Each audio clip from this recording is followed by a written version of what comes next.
Nasa isang bar sila dyan. Kasama sila Rika, Jelay, Mark at maging si Martina ay kasama din.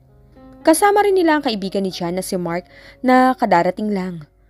Sa kanilang apat na magkakaibigan, ito pa lang ang tanging may asawa at ang isa naman ay mas piniling manirahan sa ibang bansa, si Jello. Kailan ka pa dumating, Martina? Tanong ni Mark at umupo sa katabing upuan ni Martina. The other day, sagot nito at ngumiti. Hey, Rika, kumusta? Fine, kumusta ang buhay may asawa, Mark? Rika asked. Ayos naman, masaya. Kayo, wala pang balak magpakasal? By the way, Mark, this is Jelay. Jelay, this is Mark. Pagpapakilala ni Rika sa dalawa at nagkamay naman ng dalawa. Nagkabalikan na kayo ni Martina, dude? Mark asked Jan. No. Mabilis na sagot ni Jan. But, I'll win him back. May tampo lang siya ngayon dahil sa pang-iwan ko sa kanya noon. Pero naniniwala talaga ako sa first love never dies. Martina stated confidently. Paano yan? Alam ko hindi ko ang first love niyan eh. Sabi naman ni Mark at medyo natawa pa. I'm his first love kaya? Giit ni Martina. No. Naniniwala kayo sa love at first sight? Of course, yun ang nangyari sa amin ni Jan. Si Martina uli. How about love at first touch? Love at first touch? Sabay-sabay na ulit ng tatlong babae. Aha, yun ang nangyari kay Jan. Tumingin ang lahat kay Jan, lalo si Martina na salubong ang mga kilay. Wala na naman kayo eh, kaya okay lang naman Jan na malaman ni Martina. Nailing na napapangisi na lang si Jan sa kadaldala ng kaibigan. Ibang klase ka talaga, hindi ka pa rin nagbago sa pagiging dakilang chismoso mo. Sabi ni Jan at tinungga ang alak na nasa shot glass. Ano ba yon? Ang love at first touch? The irritation in Martina's voice is quite obvious. Na-inlove yan sa naka-one night stand niya na hindi man na nakita ang muka. 2 months siyang hinanap yun. Natatawang pahayag nito. That was impossible. Irita pa rin sabi ni Martina. That was true, Martina. He was in love with a stranger mysterious girl. Naiiling na lang si Jan sa pambubuko sa kanya ng mga kaibigan niya. You should thank her, Martina. After may mangyari sa kanila ng misteryosong babaeng yun, nagbago na yan. Kaya nung nakilala ka na, nag-stick na siya sa'yo. Mark stated. Excuse me. He was changed because of me. Martina says as she rolled her eyes. Napangiti naman si Jan nang maalala niya ang kahibangan niya noon. Hinanap niya talaga ang babaeng nakama niya noon. Kahit sa hotel, pinilit niyang alamin ang record kahit confidential yon. Pero wala naman siyang nakuhang impormasyon. Binilin din niya sa hotel management na kung sakaling may maghanap ng hikaw ay ipalam sa kanya. Pero bigo siya. Hindi rin siya pinahintulutan ng hotel management na ipakita ang CCTV footage. Nasa taxi si Tamara at patingin-tingin sa wristwatch niya. Hindi niya nadala ang kotse niya dahil kinuha ito ni Jelay na walang paalam kanina sa opisina. 8 p.m. na. Sabi niya na may pag-aalala dahil alas 8 ang meeting nila ni Mr. Montesilio. Huminto ang taxi sa harap ng isang restaurant. Pagbigay niya ng bayad, agad siyang umabis ng sasakyan at patakbong pumunta ng restaurant. Pumasok siya at agad na inikot ang paningin sa loob ng restaurant. Asan yun? Ang hinahanap niya ay isang lalaking nakasuit pero wala siyang makita. Nagpalinga-linga siya sa loob ng restaurant. Wala pa ata. Excuse me, ma'am? Waiter approached her and she smiled at him. Pinapatawag po kayo ni sir. Tinuro nito ang lalaking nakaupo at nakatalikod mula sa direksyon niya. Naka-leather jacket ito. Salamat. Sabi niya sa waiter at lumapit siya sa lalaki. Hustong makalapit siya nang makita siya nito at agad na tumayo. Sinulya pa nito ang relo na nasa braso. 5 minutes late, he said. Wow, kumakapo na ng oras. Parang kanina hindi niya ako ipinag-aantay ng matagal. Gusto niyang isatinig yun ngunit nagpigil lang siya. Sorry, she apologized. Pero gustong-gusto niya itong tarayan talaga. It's nice to meet you again, Miss Dailo. Mike Montesilio. He introduced himself as he offered his hand to her. Nice to meet you too, Tamara Dailo. She accepted his hand and they shook. Have a seat, he offered and she sat down across him. Anyway, Miss Dailo, I apologize of what I've done earlier. I just had got the wrong thought. I'm really sorry. Kita naman niyang sinseridad nito. Sorry talaga, akala ko kasi You were thinking that I'm one of your chicks. Sabi niya tumango ito ng alanganin. Talagang ganun karami ang babae mo? Para hindi mo matandaan ang mukha nila? I'm really sorry talaga. Apology accepted. She said and she meant it. Mukha naman kasing sincere talaga ito. Salamat ha. Sabi nito, pinagmasdan nito ni Tams. Hindi ito formal manamit ngayon. He's wearing white plain shirt at napapatungan ng black leather jacket and fitted jeans. Parang rockstar. What do you want to eat?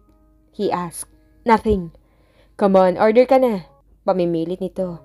No, it's okay. Water na lang. I'm on diet. She reasoned out. Ayaw din naman kasi niyang magtagal pa. Kaya hanggat maaari, nais niya nang matapos ang pakikipag-usap dito. Really? You're on diet? So, that's why you're so, fit, healthy. Yun. Tama, you look healthy. He adjusted his words. Dahil pinalingkitan agad nito ng mata ng dalaga. Dahil parang kalokohan na naman ang dating sa kanya. Napangisi na lang ito at mariing kinuskos ang hintuturo, ang pispisan at bahagyang lumukot ang muka. Napangiti rin si Tamara ng bahagya dahil sa mukhang tangang reaksyon nito. Anyway, alam mo naman siguro kung anong sadya ko sa'yo. She started. At this time ay mahina-hina ang boses niya. Yeah, I know. You want me to invest in your company, right? Yeah, our company is looking for an investor. Balak namin mag-export ng products sa US. I hope pumayag kayo. Nawala ng pagkairita niya dito nang dumako ang usapan sa totoong pakay niya dito. Gusto niya talaga itong mapapayag. May I see the proposal? Ha? Proposal, he repeated. Proposal? She repeated too. Kailangan na proposal? Oh my God. Sorry. She mumbled her words. Dahil wala naman siyang dala na kahit na anong proposal. What was that? His forehead knotted. No. Me. Agap niya at napahaplos siya sa noon niya. Is there something wrong? He asked again and she exhaled. Itong sinasabi ko eh. Wala naman akong alam sa ganitong business.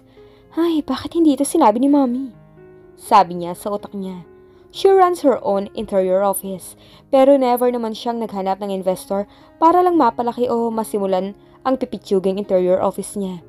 Dahil sila Icon lang naman ang nagpahiram sa kanya ng pera para masimulan yun. Okay, Mr. Montesilio, I'm sorry, but I have no any proposal. Nahihiyang sabi niya at kinagat niya ang ibabang labi niya. Seriously? You came here without any proposal? Hindi makapaniwalang sabi nito. She just closed her eyes for seconds long and opened them again. Yeah, to tell you honestly, Mr. Montesilio, I really don't know what should I do. I mean, this is not my career. I don't want to work in this kind of field, but I'm here now. She took a deep breath before continued. Asking for your help, for my father.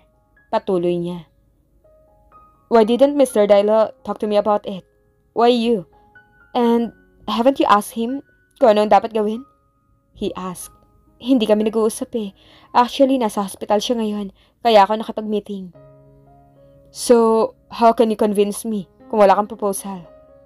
She licked her lips and slowly shook her head. Oh God, ito na nga ba sinasabi ko? Frustration crept through her. Napangiti naman ang binata sa sinabi niya at sa nakikita nitong tension sa kanya. She could feel her hands sweating. Ano bang sasabihin niya gayong wala talaga siyang alam? Siguro kailangan niya na lang maging honest dito kung bakit siyang nakapag-usap dito ngayon. Who knows? Baka maawa ito sa kanya. Okay, Mr. Montesilio, to tell you honestly, I don't know if... What should I tell you to convince you? Kasi sa totoo lang, hindi ko rin alam kung bakit kailangan nyo pang mag-invest sa company or sa ibang company. Ang yaman-yaman nyo na. Mahaba-haba niyang pahayag. Nakatingin lang ito sa kanya. I know what the purpose of investing is. More income, mas yumaman pa. Pero sa totoo lang yun ang hindi ko magets kung bakit kahit ang yaman-yaman na nag-invest pa kayo. Casual niyang sabi na parang nakalimutan na kailangan niya palang kumbinsihin ito. Hay, hindi ba masakit sa ulo ang magbilang ng pera? Kahit si Dad may sarili namang business pero nag-invest pa rin sa ibang company. So, sinasabi mo na wag ako mag-invest? Nakangiting tanong nito. No! Sabi niya na ikinatawa nito. Ay, ano ba sinasabi ko? Ganito na lang, magpapakatotoo na ako. Our company needs you so badly para makapag-export kami ng product sa US. My father is definitely a very good businessman. Alam ko may maganda siyang proposal para sa inyo. Tumigil muna siya sandali bago nagpatuloy uli. I'm here for our company and for my own sake. I'm so badly need to close the deal with you. Hindi lang para sa company, kundi para na rin sa akin. And why? Galit ang dad ko sa akin, matagal na. At baka ito ang maging way para magkaayos kami. Pag na-convince ko kayo na mag-invest sa company namin. Pagtatapos niya sa kanyang litanya, sa halip na mag-pretend na marunong siya sa negosyo, mas minabuti na lang niyang magsabi ng totoo. In other words, you need me because I'm the only way para magkaayos kayo ng dad mo. I'm your only hope, in short. Sabi nito na mababakas ang amusement sa tinig at mukha nito, na para bang may nakakatuwa sa sinabi niya. Definitely yes, I'm so badly need you. Napangiti ito ng gusto. I love to hear that, he said, still grinning. So, let me think about it. Ayoko magpadalos-dalos. Tumangot-tango na lang si Tamara. Sino nga ba naman ang baliw na papayag na lang bastang mag-invest sa isang kumpanya, lalo't wala man lang siyang dalang proposal at assurance na may mapapala ito sa kumpanya nila. Biglang nag-ring ang phone nito. Excuse me. Sinagot ito ang tawag at ilang sandaling nakipag-usap bago tinapos ang pakikipag-usap. Muli itong bumaling sa kanya. Don't worry, Tamara. I'll consider it, kahit walang proposal. Thank you. I really need this. Ayaw mo ba talaga mag-dinner? Ngumiti siya at umiling. Genuine naman ang ngiting ipinagkaloob niya dito. Hindi na. Kailangan ko na rin umuwi. Can I have your number? Para matawagan kita kung anong magiging desisyon ko. May sasakyan ka bang dala? Wala. I'll drive you home, he offers. No, I'm fine. Magta-taxi na lang ako. She declined. I insist. Huwag ka nang tumanggi. Don't worry. Wala akong kalokohang gagawin sa'yo.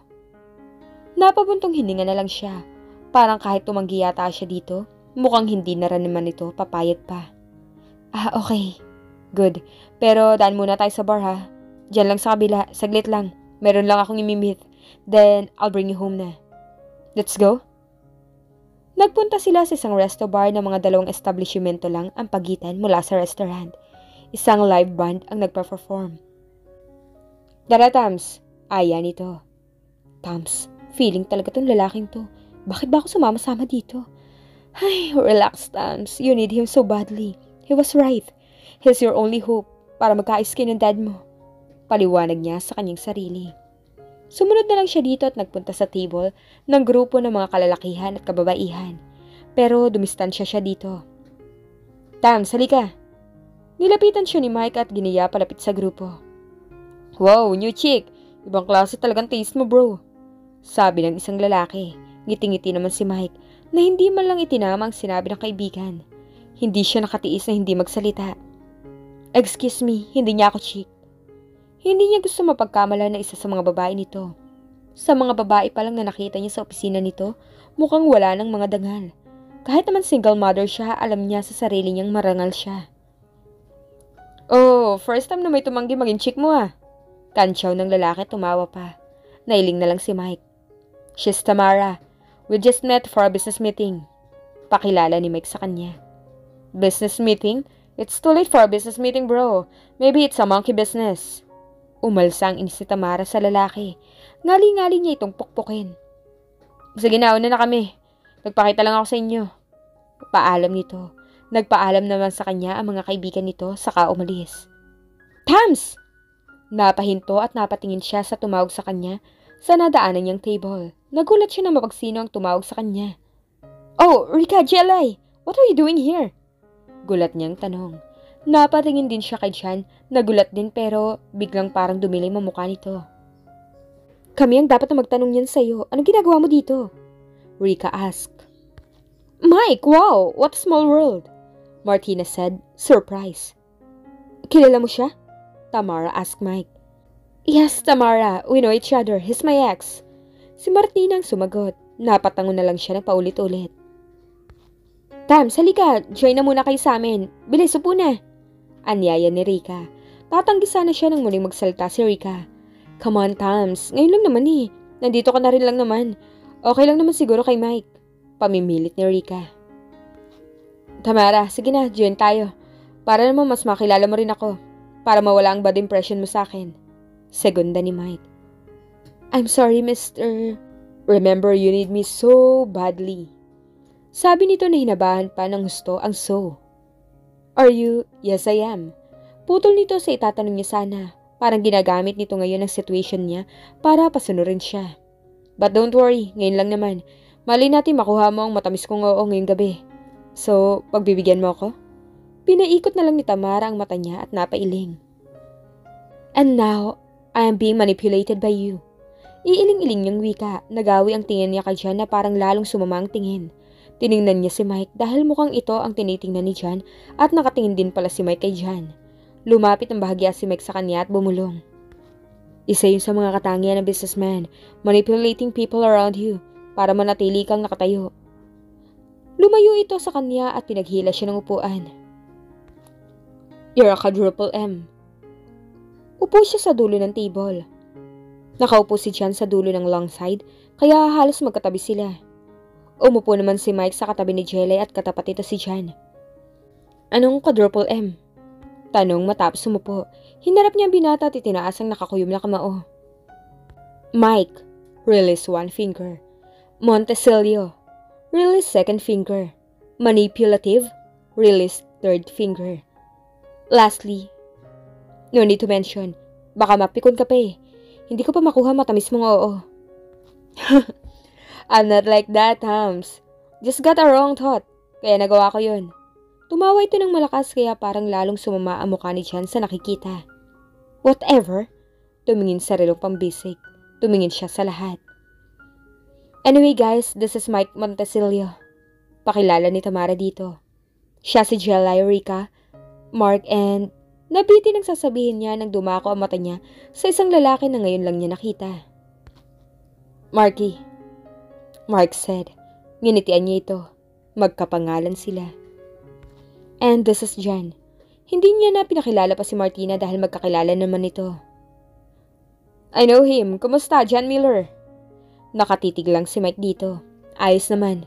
Malamig na sagot ni Jan na nakipagtitigan din kay Mike. Napansin niya yun pero pinagsawalang bahala lang niya. Bakit kayo magkasama? Martina asked. Business matter, Tamara replied. Mag-ingat ka dyan kay Mike. Such a playboy. Simula nang mag-break kami, naging ganyan na yan. Martina says. I know. Tipid niyang sagot saka bumalik kay Jelly. Jelly, where's my key? Tamara asked. Key? Tama bang hanapan ako ng susi ng baol? Anong gagawin ko dun? Sabi ni Jelly sabay tawa. Maging si Rica tumawa din. Hoy babae, hindi ako nakikipaglokohan sa'yo ah. Yung susi ng kotse ko, I need that. Nagkibit balikat lang si Jelly na parang walang pakialam sa sinabi niya. Ihahatid na lang kita, Tamara. Wika ni Mike. Bahagya niya tong iningusan dahilan para matawa ito ng husto. Ayun naman pala eh, may maghahatid sa'yo. Jelly said and chuckled. Magkakilala pala kayo ni Jan? Mike said. He's my client. Really? How? Interior designer ako. Oh, I see. Can I invite you to see my room?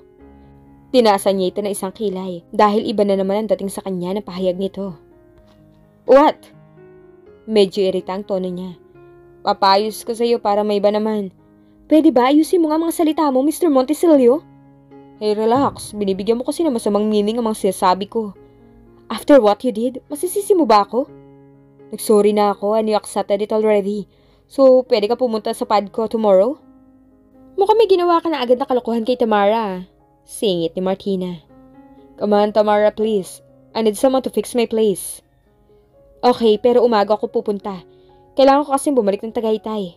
Good. How's si Amtams, your son? Tanong ni Jan na pinagdiinan ang your son. Tumingin dito si Tamara. He's fine. May anak ka na? Gulat na tanong naman ni Mike. Yeah.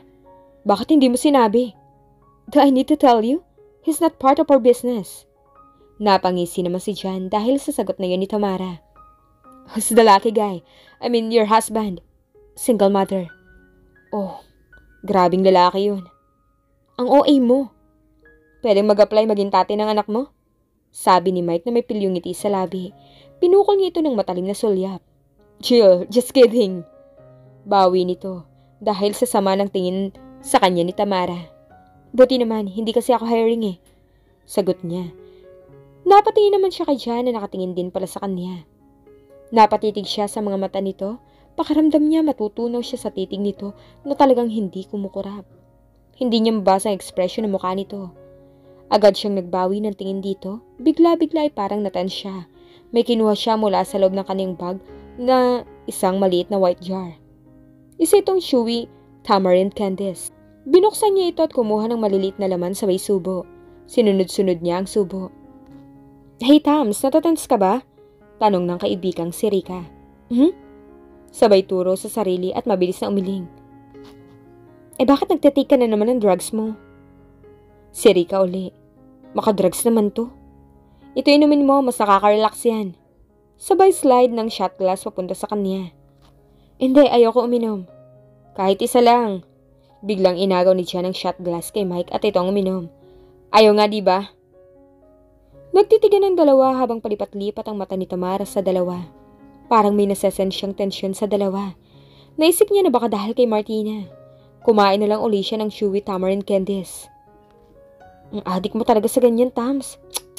Kahit sa food, ang boring mo pa rin. Paano ka makakahanap ng daddy ni Yam niyan? Banat naman ni Rika. Shut up, Rika. Anong connect?